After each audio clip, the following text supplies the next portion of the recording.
Од вчера општина Карбинци го отвори повикот за субвенционирање набавка на инвертер клими. Граѓаните на општината може да сметаат на 700.000 динари, сума која досега е најголема. Општина Карбинци субвенционира 30% од вкупната вредност на набавениот клима уред до секој едно домаќинство. Единствени услови или критериуми се да бидат жители, односно резиденти на територија на општина Карбинци и да пополнат еден образец, едно барање кое што е овдека во рамките на општината и службите.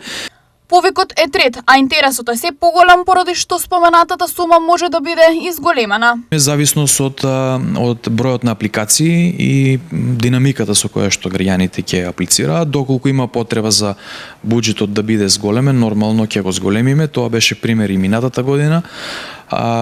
Очекувам до крајот на месец август да имаме поточни информации за бројот на апликации. Општина Карбинци продолжува да гради во проекта за здрава околина со намера тврдите и течни горива да бидат заменети со зелена енергија.